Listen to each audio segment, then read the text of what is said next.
नमस्कार, मी विजय वामन.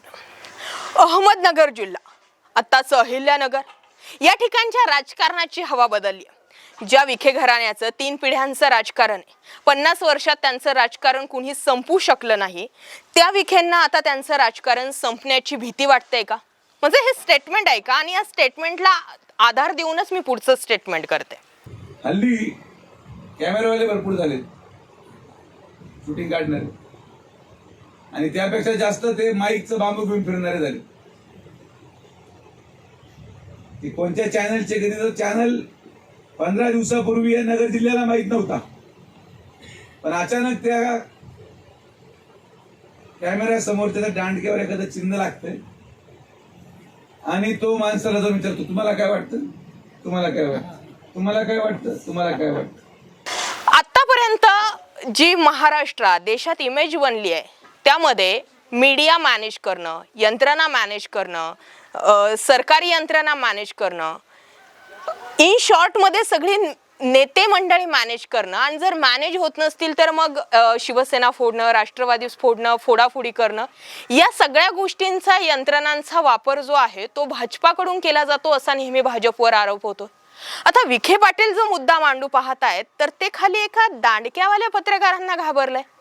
त्यांचं म्हणणं असं आहे की 13 दिवसांमध्ये हे पत्रकार, हे चॅनल्स पैदा झालेत आणि 13 दिवसांनंतर हे गायब होतील.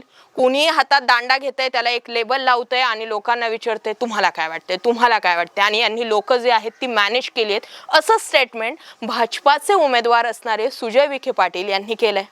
आता गोदी मीडिया नेमकं कोणाला म्हटलं जातं, मॅनेजमेंट कोणाला मॅनेज करण्याची जी शक्कल लढवली जाते, थोडक्यात काय तर सगळे मॅनेज करायचं जे आहे त्या यंत्रणांचा वापर नेमकं कोणता पक्ष करतो हे सर्वश्रुत आहे. इनफॅक्ट तसे आरोप जे आहेत ते होत असतात.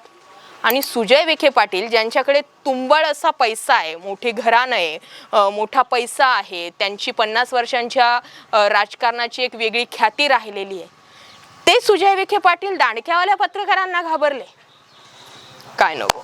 म्हणजे असंही होतं हे सांगणं गरजेचं आहे. आता प्रश्न तुम्ही निर्माण कराल की तुला काय एवढं झोंबलं, तर तुमच्या माहितीसाठी सांगते, टिप्पणी करण्या अगोदर याच मतदारसंघात मी मोडते. 2019ला जेव्हा सुजय विखे पाटील आपल्या वडिलांना घेऊन काँग्रेस सोडून भाजपामध्ये आले होते त्यावेळेस त्यांचं सगळं मीडियाचं कव्हरेज आम्हीच बघितलं होतं. त्यांच्या भाषणातला एक पॉईंट मी आजही सांगू शकते. तुम्हाला आरोग्याशी संबंधित काही अडचण आली तर तुमच्यासमोर 2 उमेदवार, विखे की जगताप. तुम्हाला शिक्षणासंदर्भात काही अडचण आली, तुमच्यासमोर 2 उमेदवार, विखे की जगताप.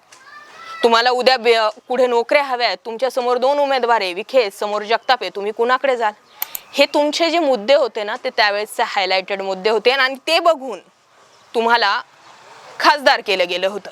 त्यामुळे पत्रकार वगैरे ह्या गोष्टी तर लांब ठेवूयात, एक मतदार म्हणूनच आज थेट तुमच्याशी हा वार्तालाप होतोय. दांडक्या घेणाऱ्या पत्रकारांना तुम्ही कवडीमोल किंमत देऊ पाहतायत, पण विखे साहेब, मॅनेजमेंट करणं किंवा गोदी मीडिया हे कोणत्या पक्षाला म्हटलं जातं यावरती विचार व्हायला पाहिजे. तुमचा आणखी एक मुद्दा जो होता तो हायलाइटेड झाला, म्हणे आम्हाला सूट बुटातला आणि इंग्लिश बोलणारा खासदार पाहिजे आणि समोरच्या उमेदवाराला इंग्लिश येत नाही. पहिली गोष्ट तर अशी आहे की खासदार म्हणून 5 वर्ष तुम्हाला निवडून दिले, त्यामुळे जे काही प्रश्न असतील ते खासदार म्हणून तुम्हाला केली जाणार, ना की विरोधात असणाऱ्या उमेदवाराला. त्या पलीकडे जाऊन आणखी एक मुद्दा आहे जो मुद्दा तुमच्या समोर मांडला गेला पाहिजे. तो मुद्दा असा आहे की इंग्लिश भाषा जर तुम्ही एखाद्या ग्रामीण भागामध्ये गेलात आणि त्या ग्रामीण भागामध्ये जर जाऊन तुमची फाडफाड इंग्लिश बोलली तर त्यांना काय समजणार आहे? Your candidate has to know how to speak English and has to know how to put forward the problems of the people in front in the election. मला मतदान टाकलं तर त्या ठिकाणी अहोरात्र काम करून दिलेला एक शब्द पाळेल. 5 वर्षामध्ये जर नगर तालुक्यामध्ये मी पाणी आणलं नाही तर मी पुढच्या निवडणुकीला उमेदवारीचा अर्ज सुद्धा भरणार नाही, या शब्द सुजय विखे पाटील तुम्हाला या ठिकाणी देतो. आणखी एक मुद्दा जो होता तो तुमचा जास्त स्टंट मधला वाटला, तो म्हणजे तुम्ही आणखी एक मुद्द्यावरती बोलले की कोविड काळामध्ये आमच्या विळद घाटातील हॉस्पिटलमध्ये कुणी ऑक्सिजन अभावी जर मरत होता तर मी त्याला जर ऑक्सिजन अवेलेबल करून दिला असेल तर मग मी त्याच्या शेजारी जाऊन हा कॅमेरा लाव असं म्हणायला हवं होतं का? खासदार सुजय विखे पाटील, एक गोष्ट आवर्जून सांगितली गेली पाहिजे आणि तुमचा मतदार म्हणून मी हे मुद्दा मांडणार आहे. तो यासाठी की तुम्ही कॅमेरा घेऊन गेलेत नाही गेलेत हा विषय खूप नंतरचा, परंतु तुमचा तिथे दवाखाना आयता रेडी होता, तुमच्या इथे व्हेंटिलेटर, तुमच्या इथं ऑक्सिजन, तुम्ही रेमडेसिवीर विमानातून आणणारी मोठी लोक होती आणि त्यावेळेस जर तुम्ही काही केलं असेल तर तो तुम्हाला खासदार होण्यासाठीचा तुमच्या प्रचारातला मुद्दा होता. तुम्ही तुमच्या आश्वासनांची पूर्ती केली असेल. पण मी स्वतः निलेश लंके यांच्या कोविड सेंटरमध्ये जाऊन त्यांची ग्राउंड रियालिटी बघितली. मान्य करा किंवा नाही, आता आरोप असाही लागतो की त्यांच्या कोविड सेंटरमध्ये जे पेशंट होते त्यांना कोरोनाच झालेला नव्हता. तर तुमच्या माहितीसाठी सांगणं गरजेचं आहे, सुटाबुटातला माणूस जर समोर निसता उभा असेल आणि त्याच्या समोर एखादा सर्वसामान्य माणूस उभा असेल आणि त्या काळी निसता तो शिंकला जरी, तरी सुद्धा त्याला सॅनिटायझर मार, त्याला मास्क लाव आणि 10 फूट अंतर ठेवून बोल. बसमध्ये एका सीटावर 2 माणसं बसणं चालत नव्हतं. एका कुटुंबामध्ये मोठी लोक जी असते ते सगळे सोबत चालत नव्हते. अहो, साधा कुटुंबामधला माणसाला जरी सर्दी आणि खोकला झाला तरी सुद्धा तो बाजूला बसत होता आणि त्यावेळी त्या काळी निलेश लंके हजारो पेशंट सोबत त्यांच्यासोबत झोपत होते, त्यांच्यासोबत खात होते. आणि हा मुद्दा एक मतदार म्हणून मी मांडते. आज तुम्ही दांडक्यावाल्या पत्रकारांना घाबरलेत असं म्हटलं तरी चुकीचं ठरत नाही. त्याला सुद्धा कारण जोडलं जातंय.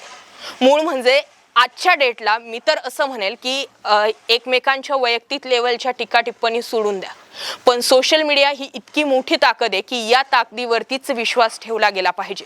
प्रत्येकाने ज्याचं त्याचं मत जे आहे ते सोशल मीडियावरती मांडलं पाहिजे. तुमच्या समोर कोणताही दांडक्यावाल्या पत्रकाराला येण्याची गरज नाहीये, कारण आजच्या घडीला मॅनेजमेंटच्या या दुनियेमध्ये आपला मोबाईल हेच आपलं सगळ्यात मोठं शस्त्र आहे आणि तुम्ही जर यावरती व्यक्त झालात तरच पुढची हुकुमशाही रोखली जाऊ शकते असं सुद्धा आता बोललं जातंय.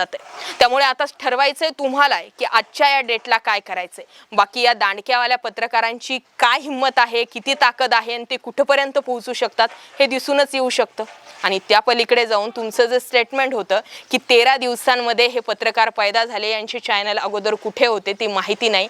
ज्या पद्धतीने इलेक्शन झाल्यानंतर तुम्ही 5 वर्ष गायब होतात आणि निवडणुका लागण्याच्या 1 महिना अगोदर जागे होतात, मग सुटाबुटातला इंग्लिश बोलणारा व्यक्ती जो आहे तो आम्हाला वडापाव म्हणजे भजी खाताना एखाद्या साध्या टपरीवर दिसतो, 4 व्हीलरमध्ये चालणारा व्यक्ती आम्हाला 2 व्हीलरवरती दिसतो, देवदेव करणारा माणूस आम्हाला दिसून येतो.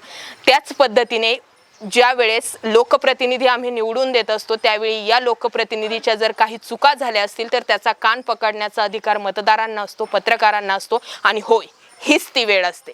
त्यामुळे जितकं होईल तितके सगळ्यांनी व्यक्त झालं पाहिजे. मी मांडलेल्या मुद्द्यांवरती तुम्ही सहमत असाल नसाल, पण तुमचं मत जे आहे ते कमेंट सेक्शनला जरूर कळवा. आणि हो, हाच दांडका घेऊन आम्ही पुन्हा एकदा तुमच्या सर्वांसमोर येणार आहोत. व्यक्त व्हा. आणि तुम्हाला जर असं कधी वाटलं की नाही आमचा हा बाईट सोडला, आमच्या ह्या बाईटमध्ये मॅनेजमेंट झाली, तर तुम्ही तुमचा मोबाईल काढा आणि तुम्ही तुमची बाईट जी आहे ती आमच्या समोर रेकॉर्ड करा आणि करा प्रसिद्ध. पण या वेळेची निवडणूक जी आहे ती जनतेनं हातात घेतलेली असल्या कारणानं ऑल ओव्हर महाराष्ट्रामध्ये हीच परिस्थिती की प्रत्येक व्यक्ती जो आहे तो व्यक्त होतो आणि त्यामुळेच असे काहीसे वादग्रस्त वक्तव्य होत आहेत.